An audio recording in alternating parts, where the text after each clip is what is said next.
Today, going to look at Richard Nixon's birth chart. I also wrote a blog at my website, www.nicholsastrology.com. So go check that out as well. Why Richard Nixon, you may ask? Not exactly a public figure these days that we're too well aware of. Maybe a lot of the younger audience might not even know who he is, but he was the 37th president of the United States. In the past, I always give a lot of flack to censors for censoring us basically and kind of constricting us and holding us back with laws and rules and regulations that were kind of draconic and overly strict. But if you watch the typing video, which you could also watch up here, Nixon does appear to be an INTJ. I did have some inklings about him still not being an INTJ in the back of my mind. His chart does look a little different than most INTJs, but let's explore it and find out. So we'll start off with his sun here. The sun is in Capricorn, and it's on the cusp of the 4th and 5th house. One thing I know about INTJs, I'm starting to notice about their charts, is that a lot of their planets are on cusp, especially the sun. Like mine's over here between the 10th and the 11th on a cusp, and Leo going into Virgo on a cusp. So this is kind of an interesting concept. It's hovering right between the 4th and 5th house. So I think that kind of adds a lot of flavor to things, because generally we give about 10 degrees or so for orbs. So, and a lot of people say, like, well, if it's in this house, then it's totally in this house. It's not touching that house. It technically looks like it's in the 5th house. But anyways, a Capricorn sun. So that's just kind of like the overarching energy that he exudes and kind of perpetuates to the world in his overarching personality and his leadership style and kind of how he presents himself, and the ultimate culmination of all this other energy that is going around in his chart. A Capricorn sun would indicate someone that's kind of hardworking, austere, kind of straightly to business, doesn't play around, doesn't have a lot of fun, kind of has a very stoic, senseless demeanor. And it's in the 4th house, which is the house of like family, and it's also in the 5th house of joy. And it's actually teetering more in the 5th house. And he kind of was known for informing rules, because Capricorn's about rules. And one thing that he did do is, which I highly criticize him about, and a lot of people do, and we're still feeling the effects of this policy today, is the war on drugs. You see, back in his time during the 60s and 70s, when he was a politician and ultimately became president, he created the war on drugs and outlawed a lot of drugs like marijuana and LSD and things like that are a bunch of hippies and a bunch of kids were smoking, and it was expanding their minds and expanding their consciences, and they were speaking out against the corruption like the Vietnam War and politics and this and that and all these laws and stuff that kind of suffocate us. So he's kind of like the stick in the mud, so to speak. He says, no, we can't hold these kids thinking for themselves. No, we can't do that. And it pretty much, these drugs are virtually harmless in themselves for the most part. I mean, there's some risks involved with them, of course, as there would be with anything. But yeah, so I think that's pretty big, like, over assumption of his sun there. And he has a lot of Capricorn energy. I think INTJs sometimes do. Capricorn, I'm trying to tie astrology and typology together, but it's just not that simple. What I'm thinking of really doing is like taking each traits from each cognitive function and taking all the traits from all the sun sign, or all the signs and all the planets and all the houses, and kind of picking them apart, because I kind of get like TESI vibes from this, but also obviously INTJs aren't SI users, but SI does manifest in the demon function. So this can be like, you guys are having fun, I'm going to take it away from you. All right. So that's just a little bit about that. So we'll just kind of go around the circle and kind of warm my brain up here. Next is the moon, which again is on a cusp of the 5th and 6th house, and it is an Aquarius. So the moon is about, of course, your emotional well-being, what's going to make you feel safe and what's going to make you feel secure and happy. And being between the 5th and 6th house, again, there's going to be a lot of static and a lot of culmination, probably a lot of push and pull. It's like the 4th and 5th house here with the sun are pulling the sun back and forth. Like, no, it's in here. No, it's in here. And it kind of stresses the planets out, maybe, because it kind of seems what INTJs are. They're just kind of like these walking contradictions and these blend of energies and stuff like that. And Nixon really doesn't seem any different. So the 5th house, like I said, is a house of joy. It could be the house of like drugs and alcohol, like hedonism, indulging, romance, flings like that, and that sort of thing. The house of skills, the house of servitude, like how you can develop skills and help others. It could be about medical and stuff like that as well. And with the moon being in Aquarius, Uranus is right there too. We'll get to that in a little bit. That could signify like something that makes you happy is like innovation or technology. One of the things he is known for is being super, super paranoid, which is an INTJ trait. Very distrusting of others. And maybe Aquarius kind of is like that. Aquarius is like the walking contradiction of the zodiac. Like Aquarius, it likes to forecast and try to predict the future, but at the same time, Aquarius in itself is quite unpredictable. So he kind of like, oh no, this isn't working, so we're going to change this. So we're going to make this rules. Oh, look, all these damn hippie kids having fun smoking pot. Let's outlaw pot. And he did things like that. So yeah, so maybe like policy changing, maybe just kind of being different. Like, no, I'm gonna stick a wrench in their gears, and this is going to ruin their plans. And this is what I want to do. This is what I want to do because I want about control. Because he has his Capricorn sun, and Capricorn is about control, and the sun is about being in charge, being a leader, things of that nature. And the sixth house too. So he kind of like, well, I got these ideas, I got these concepts, because that's what kind of Aquarius is about. It's about revolutionizing things, changing things, kind of going against the status quo. It can also be about being like an outlier. Speaking of which, you can watch my videos I did with Gen X Jeff on his channel, Outliers in Exile. Those are kind of a lot of fun. Hope to do some more. Just went through a stint of depression here and I kind of got behind, but it's going to happen. But yeah, just kind of like, I'm going to be different. I'm going to be the rebel rouser. I'm going to change things. I want to be in charge. Aquarius, again, it's like being alone, being an outsider, being outcasted. But again, it's bringing together a group of people, like conforming to groups and changing revolution that way. Kind of like the hippie movement would have been like a kind of an Aquarian thing, probably more Piscean, but there's Aquarian elements to it. Let's go check out his Virgo ascendant. So Virgo ascendants are usually kind of seen as kind of strict, play by the rules often. They want to be the most useful tool in the tool shed, so to speak. They want to help others. They want to develop skills and fine tune things and be very analytical and very nitpicky and very finicky. Going back to this, I think I trailed off. He wiretapped like the White House. He was so paranoid about people betraying him, which is a very any demon or any nemesis sort of thing. Like just the intentions of others and the wants of others kind of arouse your suspicions. And that ended up to his downfall because he also had somebody break into Watergate, which you kids might not know, the younger generation here watching this video. He was the first, no, I think he was the second president to get impeached. I don't think he actually got impeached. I think he resigned. He was the only president to ever resign. So Watergate was this complex in Washington, D.C., where the Democrats were having their Democratic National Convention. He, I guess, paid some people off to break in there and plant wiretapping devices, which pretty much were the technology of the time. We didn't have like little itty bitty microphones that you could have wirelessly and spy on people, or little drones that could fly around or the size of mosquitoes and stuff like that. So he listened in on their conversations. And then ultimately he was so paranoid, he had the Oval Office wiretapped, and people found it and they seized these tapes, and that was his downfall because, yeah, that's kind of against the law back then. That's actually when presidents and politicians had to pay consequences for their actions somewhat.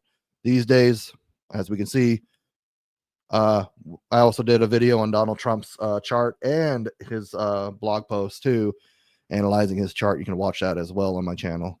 Also subscribe while you're at it. I'd appreciate it. All right. Anyways, got off topic going to his ascendant, which is actually making a trine to his sun. So the ascendant's about your personality. It's the cusp of the first house. Like this is the first house. And the first house represents you, your personality, your looks, the kind of the first impression you give off people.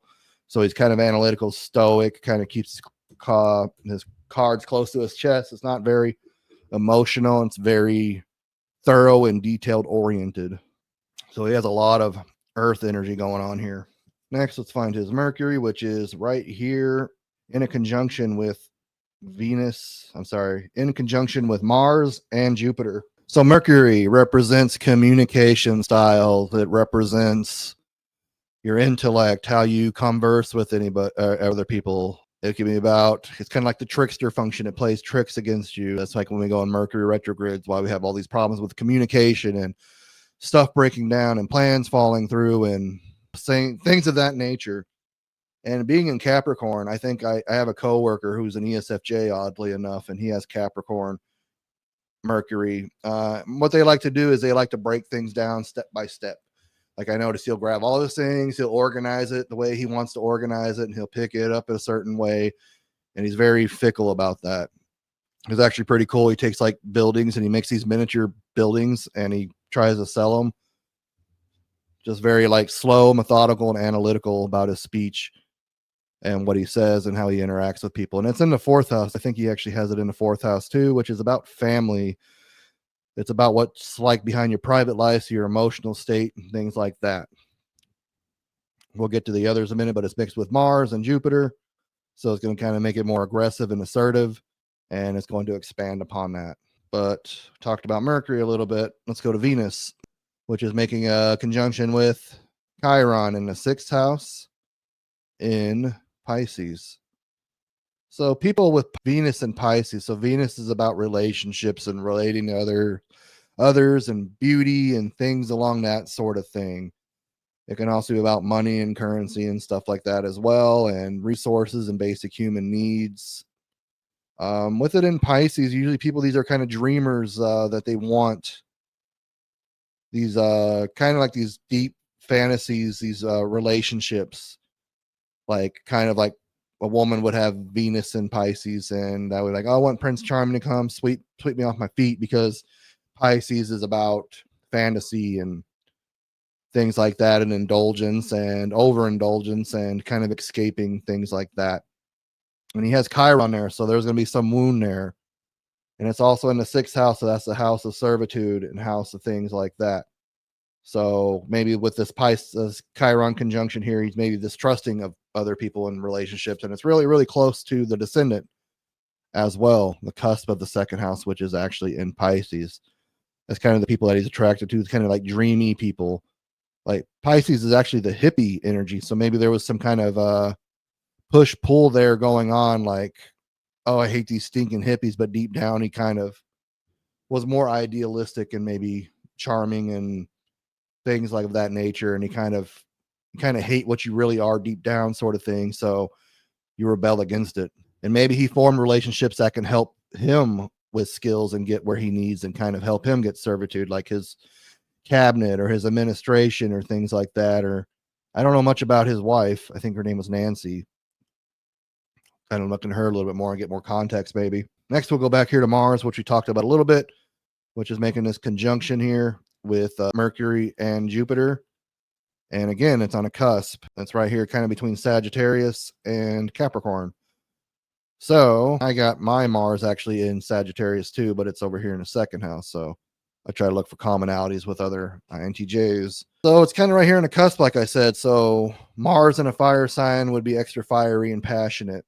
It's also about whatever foreign, like foreign policies, foreign languages, foreign cultures, going to other places, long distance travels and things like that. And one thing that Richard Nixon was revered for, even though he, was kind of seen as one of the worst, most corrupt presidents, was his foreign policy, like his knowledge of that in Sagittarius and Capricorn with Mercury and Jupiter, too convoluted there.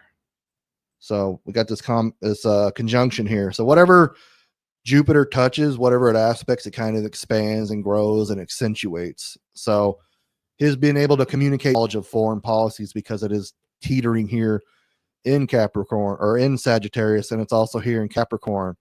So this foreign policy influence kind of with hard work and dedicated, very practical and pragmatic and very blunt and in your face. So he's able to interact and express himself with foreign policies and things like that very thoroughly.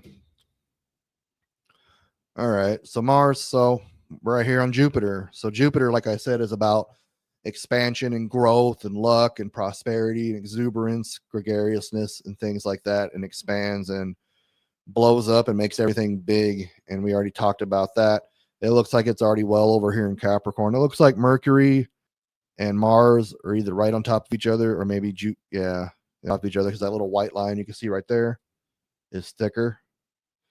So Mercury and Mars are right on top of each other, and Jupiter is just a year or two away, it looks like. So it actually looks like it is fully in Capricorn.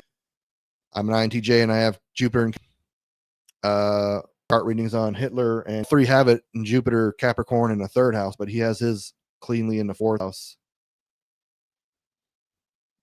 So that's kind of interesting. The Jupiter is a little bit more generational because it does take a year to get through each sign. It takes a year to get through each sign, and 12 years to go all the way around the zodiac and have your Jupiter return. Somewhat not exactly generational, but for a year, people, you're all going to have Jupiter in Capricorn or Jupiter in whatever sign. Let's go to Saturn. Really, really important for him. It's probably the most aspected planet. You can see that is going to this conjunction with the with the Venus Capricorn. It's going to his moon. It is going to his Uranus. It's going to his sun in a very loose trine, it looks like. Going to all this stuff down here. It's just aspecting so much stuff. His Neptune. So he's very Saturnian, very Capricornian. As you can see, he has all this Capricorn, Sagittarius blend stellium kind of going on here. And he has here, and it's aspecting all this stuff. So Saturn is about stoicism and hard. It's about not showing emotion, restriction. It restricts kind of whatever it touches, kind of where Saturn at. It's kind of an area of life where you're going to have gone alone, and it's going to beat you down until you buckle down and don't cut corners, and you just work thoroughly, diligent, whatever you need to do to kind of grow in the area. And it is in Taurus, another law passed that is really controversial and very detrimental to us, I think. Is the same year that he started the war on drugs. Nixon ushered in back a long time ago, before 71, the US dollar, which is a finite, precious resource that is mined from the earth, and there's only X amount of it because there's not much of it in the world. What he did is he took it off that and he made an abstract and basically the whole global economy is built around the US dollar these days. I think that's going to change soon. So really the US dollar in theory isn't really worth anything. It's just it's worth as much as a printer that it's paper on. Okay, a little bit.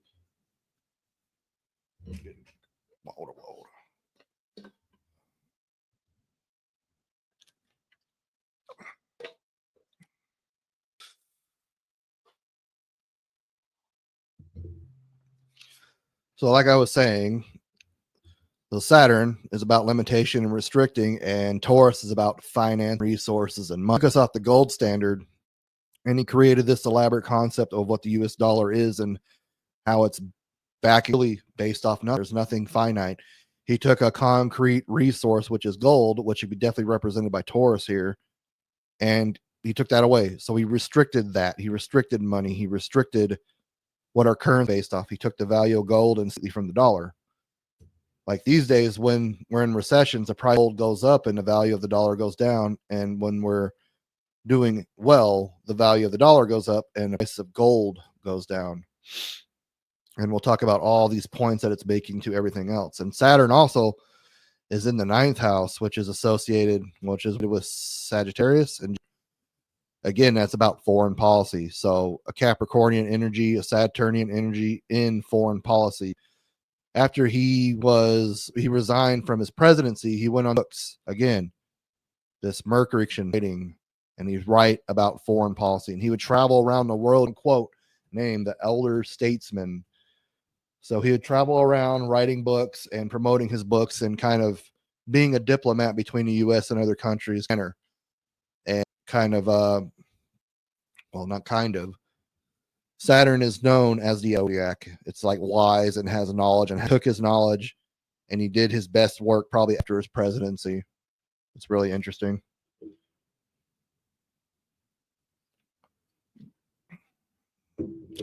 Moving along. let's look at his motto, whatever you want to call it. So it's in its home. It's a depositor, meaning that the planet's in a sign that it rules of Aquarius in the 5th house. So again, it's going to be about rebelling, about changing things, about being different, going against the grain. So people had a lot more freedom and liberty back then to experiment with drugs, but he took that away. He saw, like I said, kind of indulging and kind of rebelling against stuff. So he banned drugs and made the war, which has been very detrimental. And in his aspect, it's making a trine to his Saturn. So again, harsh, critical, draconic rule, fun, and hitting pleasure, because that's what the 5th house is all about. Hedonism and enjoyment and indulging and things like that. And it's a double energy, just double whammy. It might actually be his final depositor too.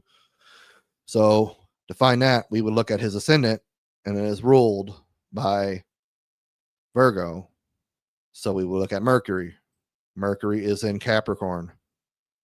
So we would look at, actually might be in Sagittarius. But anyway, Sagittarian's ruler is Jupiter, and that is in Capricorn. So we would go to the ruler of Capricorn, which is Saturn, which is in Taurus. We would go to Venus. Venus is in Pisces. That is ruled by Neptune. Neptune's in Cancer. We'll go to his moon. The moon is in Aquarius, which is ruled by Uranus. Uranus is in its sign that it rules in Aquarius, so Uranus is the final depositor in his chart. So kind of what that means, everything's going to gravitate towards this energy.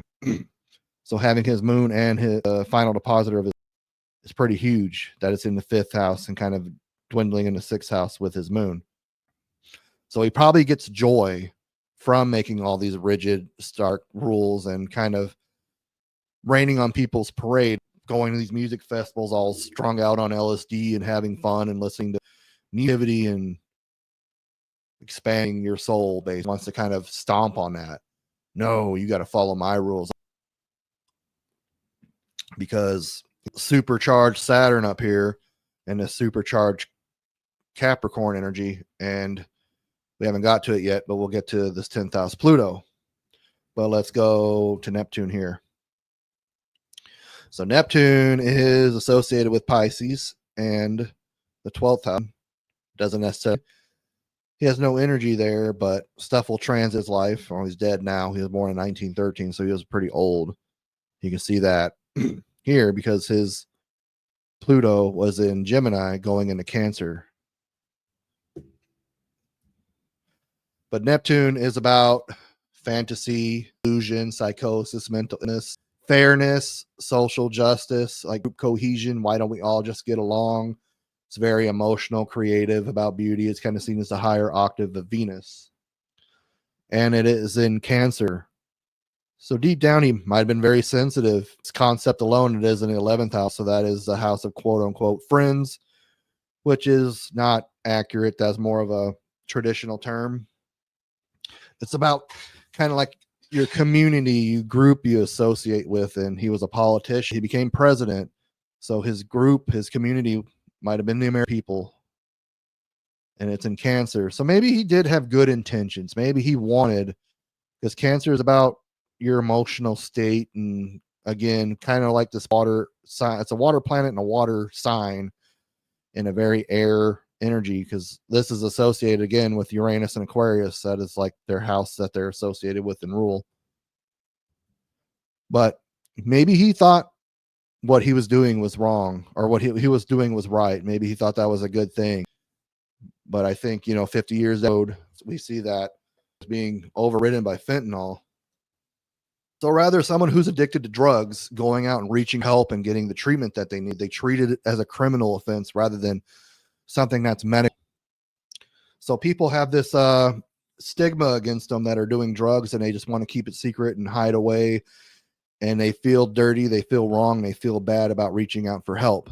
So criminalizing drugs, which has been done and hasn't been very effective, we can see the state of the country that we're in right now, isn't helping people that are addicted. I know Trump was talking about going and starting wars with cartels that are right across the border, which is scary, but that doesn't really change. Maybe it'll slow coming here to the United States, all the fentanyl and meth and stuff, but that still doesn't help the people that are addicted on the streets and stealing your things and mugging us and victimizing because they're so addicted and helpless to their disease.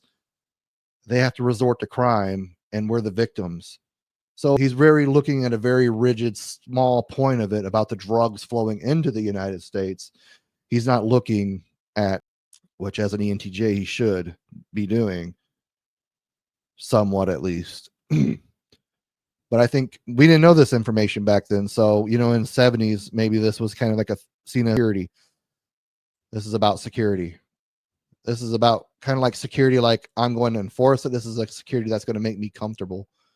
So maybe he wanted a group cohesion about, because this could be about escapism and stuff too.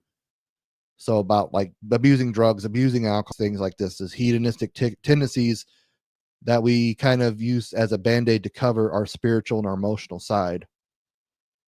If that always enforce all the rules and regulations on the American people, he feels that is his duty, and he's making the country so. But I think it kind of blew up in his face, to be honest. But different times, different measures, I guess. Next, we'll look at his Pluto.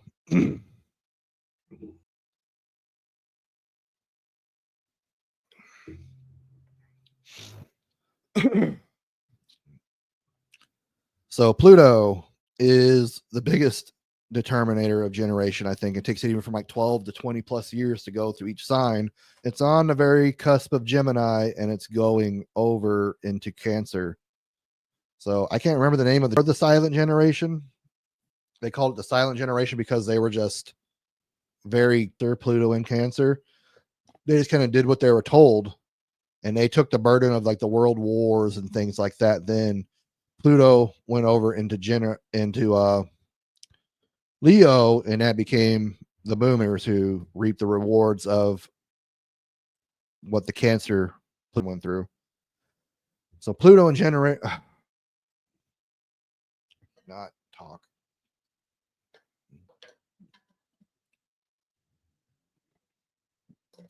Me.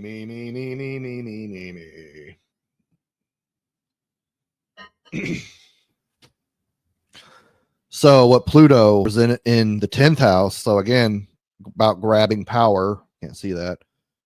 In the 10th house, it's about power in Gemini. That's about your intellect, your vocal generation. I guess it might have been my great grandma's. I was thinking like earlier when I was in bed sleeping, my mind races, of course. Like, did I know anybody born in the 1800s? And I was thinking of my great grandma. I think she was born in the 1880s or the 1890s. And like, wow, I met somebody born in the 1800s. That's crazy. But he was a little later than that.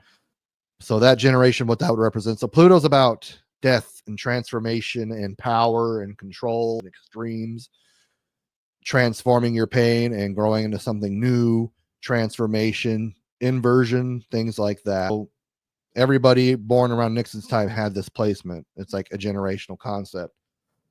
Is in the house, so it's in the 10th house. So that's public, your career. That's how the country sees you. That's how the world sees you. That's how society sees you.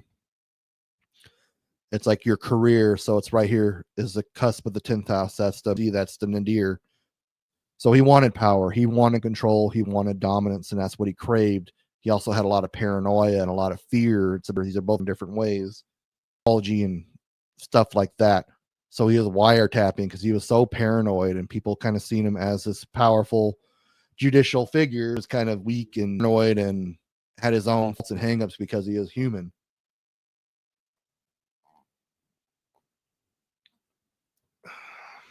Bonus stuff that's in the chart, like Chiron. We talked about that a bit. So Chiron is the wounded healer.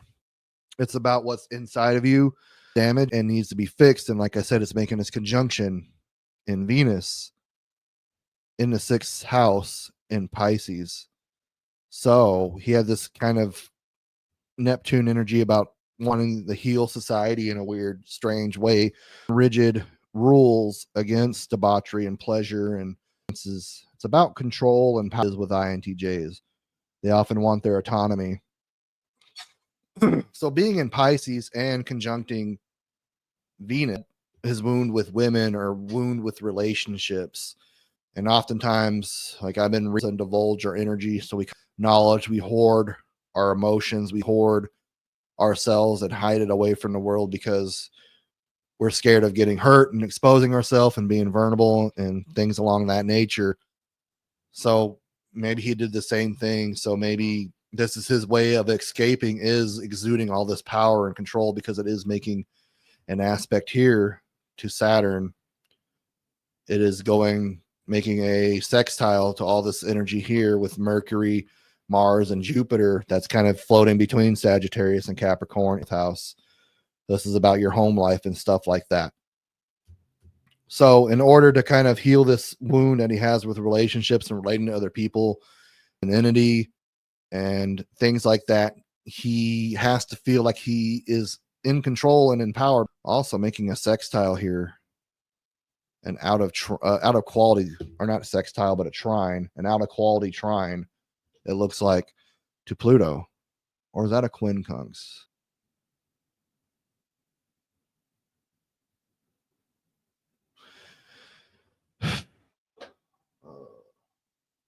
Air, water.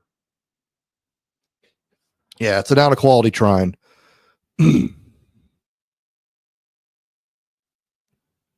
Yeah. So it's kind of going this power, this control others. He'll look like he is the most skilled and the most professional, and like he's the best one to serve. Like INTJs, they're kind of secretly competitive. They may not outwardly express it, but they want to be looked at inadequate. Be probably a relationship possibly with women, because his moon's not far away either, and it's close to his descendant, like I said, the cusp of the 7th house, which is about relationships and law and things like that.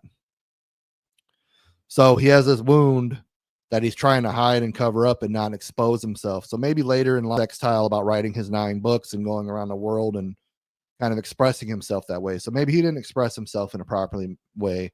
Instead of expressing himself in a healthy manner, he just wants control and dominating and making all these rules and religions, and he healed that. And maybe he was able to find peace later in life. Again, I'm not a biographer on Richard Nixon. I just kind of want to look at his chart and get an idea. I remember when I was a kid, I watched a video of his wife dying, and he would just sit there sobbing in tears. So he did love his wife and he cared for her. Look at the nodes. So we got the North Node in Aries in the 7th house. So so it's kind of a, like my friend Zion, who you watch some videos with, that I used to kind of do videos with, cross-wired North Node, South Node combination. The reason being because we have Aries, which rules the 1st house in the 7th house. And we have his South Node, which is in Libra, which rules the 7th house, but it's in the 1st house. So ruler, you got the South Node in the 1st house at the north. You got this like contradictions that are kind of fighting and going against the grain of one another.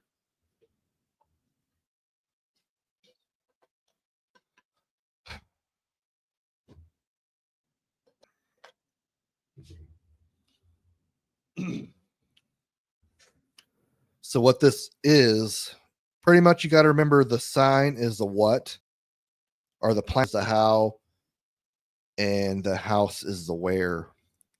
So what here? No, the North Node is about tendencies that you need to acquire but feel strange and uncomfortable.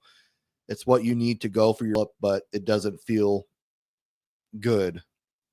And the South Node is about what we need comfortable but is holding us back. Old nasty tendencies or something that we're good at naturally that we don't really need to acquire skills for, that we're kind of beating to death, so to speak. And it's holding us back from growing and expanding. I already explained this before. I don't want to explain this every time I do a chart reading, but this is based off the concept of reincarnation. This is where what we need to be in this life. So he needs to strive to be more independent, be more assertive, which it sounded like he did. But he also needed to do it in an establishment of relations. Also be about bureaucracy, about enemies, contracts, and things like that. So he needed to build diplomatic relationships, but he needed to be in charge and assert himself, because Aries is about assertion and domination and expressing and not letting other people step on your toes. Where Libra, on the other hand, is about relationships and being reliant and codependent on others. Maybe he was real codependent with his wife. Maybe he had some kind of like these borderline tendencies in a way where he had this push-pull in relationship where he needed people to kind of fulfill him. The South Node, and it's in the first house. Maybe he was kind of selfish in a way, and he wanted to use relationships to control people. Maybe he manipulated people, and maybe that was like a tactic to gain control and to gain power. So he needed to be more independent. He needed to stray away. Like, I don't need you. I can do this myself. And that attracted the right relation, things of that nature. Just to get a little more depth in that. Before we go into a deep nodal analysis, look at some of these aspects. So let's go to Saturn, since that is a huge one. It is going to Neptune. Like I said, he wanted to make all these rules and regulation to kind of help the American people, to kind of make them feel safe and secure and protect them. Maybe that was his intentions. Maybe he had these deep fantasies, these ideas where he wanted to keep people safe from like the drugs. Maybe he thought those drugs were really terrible and detrimental. Maybe he saw the hippie movement as a threat to national security. Maybe it could have been. I mean, it's kind of like what's going on right now. Actually, I've been working with a trans coworker, and I like this person. I just don't understand the whole trans thing and their they them pronouns. It doesn't make any sense to me, because they're one person. How am I going to refer them as multiple people? I just don't understand that. But I do enjoy working and interacting with this person. I think they're a cool person altogether. But maybe he kind of just didn't understand that. He probably didn't understand the new generation. It's kind of like what it is all about. Like, the new generation doesn't like the old generation. They feel they're old, stiff, and stifling. Or Robert Greene wrote about this in The Laws of Human Nature. I think it's really interesting. Like, there's really 4 different types of generations, and that was 4 different types of generations, and we kind of cycle through it. Rigid thought belief, and this new hippie generation was coming up, the Gen X generation, who were hippies and about peace and love, and that's kind of what Neptune represents. So he wanted to enforce and kind of keep things the same. This is about tradition, and this is about something new that's going to help the people and kind of help camaraderie. So maybe he thought, I'll make these hard, rigid rules money, and it's going down to his Capricorn sun, and about hedonism and pleasure. I'm going to, what else is Saturn aspecting here? So it goes making a quincunx, which is 100, like a minor aspect, which is like this funky tension that's going on. Sagittarius. So maybe he wanted more power, kind of maybe hurt him against his presidency. He had these paranoia that could be about paranoia and like keeping to myself. And I don't want you taking my autonomy. I don't want you taking my control. So I'm going to build this fortress around myself. I'm going to learn everything about my enemy. I'm going to learn everything about every country that I can. So I have this knowledge to protect me. He's building like sandbags out of books, basically, to put around his fortress. And it's going to this quincunx. So later in life, he learned, I'm going to write books about this. I'm going to be more diplomatic, caring, and more cordial. And I'm going to write a way that's pragmatic and helpful. And I'm going to be known as the elder statesman. So he later in life, I said this wound right here, because it's also making a sextile. Is that a sextile? No, I'm sorry. So his Saturn is making a square to his Chiron Venus conjunction here, which is like his wound about relationships and expressing himself, and a sextile to this Mercury Mars Jupiter combination, this conjunction here that's floating between Sagittarius and Capricorn. So again, maybe he kind of healed that wound through his writing and through his diplomacy later in life, rather than making like, oh, I'm in charge, I'm in control. He like, okay, I'm gonna share my knowledge I did acquiring about foreign policies and things like that, and I'm going to share it with the world, and that's going to make me a little more approachable, a little bit more being, and a little more caring, and people are going to eventually like me, and I'm going to heal this wound, and I'm going to share my knowledge with other people, because it's also pretty close to the descendant here. And again, Piscean group, social justice, what's good for the whole. All right. Also making a trine, Earth. Okay. A very loose trine, I guess, because it's at the very beginning of Aquarius, which is an air sign, and it's making a trine to Saturn, which is creeping over into Gemini. So it's Earth going to air. So it's an out of quality trine. So again, his rules and his regulations flow so well. I don't like this. This makes me uncomfortable. You go, I'm stopping your fun. Drugs are banned. They're again sad, so sad. So like a trine is kind of seen as something good and positive, but it's out of quality because this is Earth, this is air, and they're kind of teetering between Earth and air, and this is teetering. So it's a 120-degree aspect, but it's out of quality. It's two different energies. It's almost working. There's two energies that don't agree as well.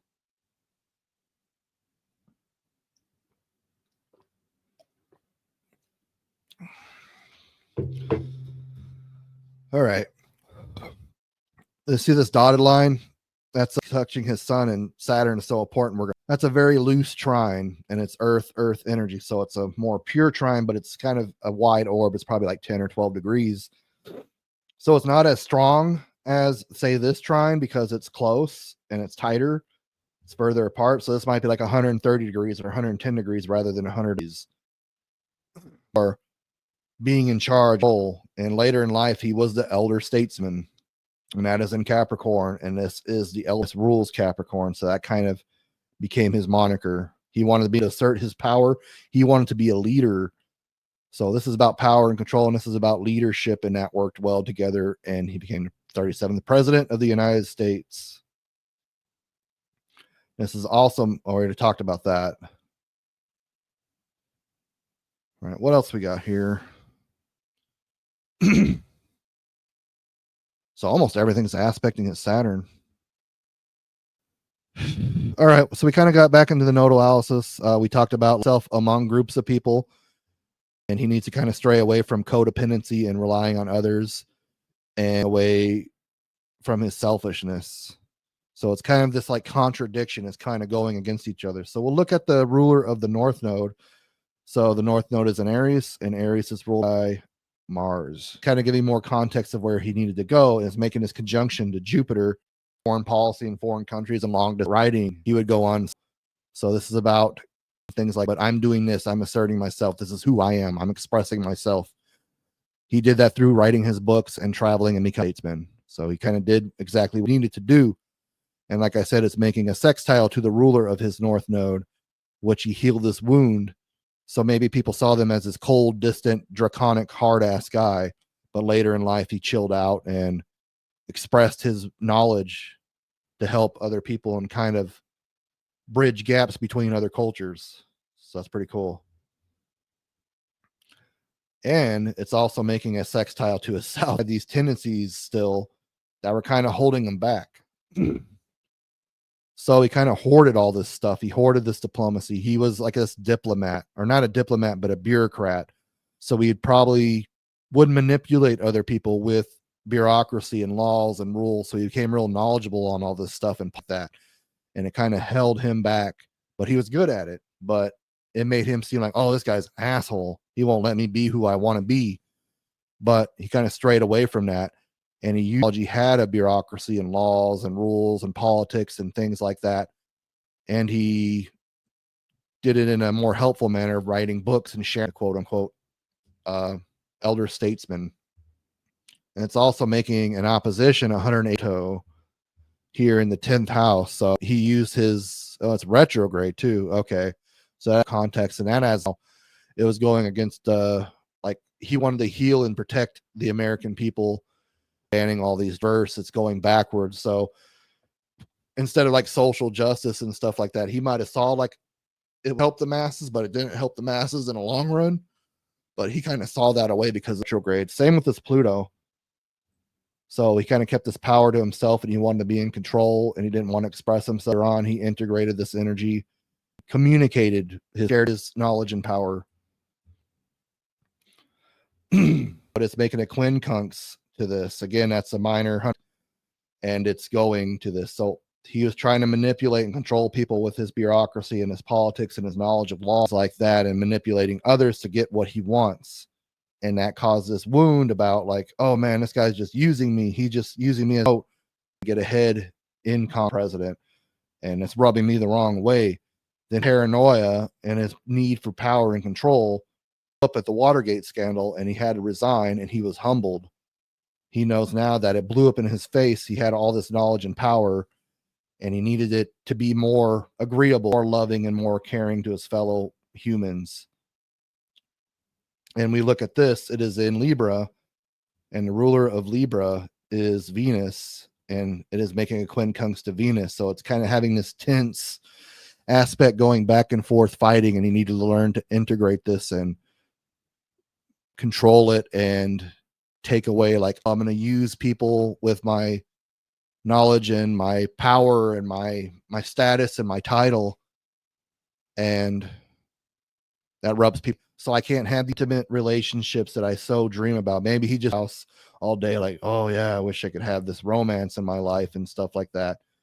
But yeah, that would indicate that because of the sixth house, using people for skills and getting along and using that knowledge to be served the public. It's interesting.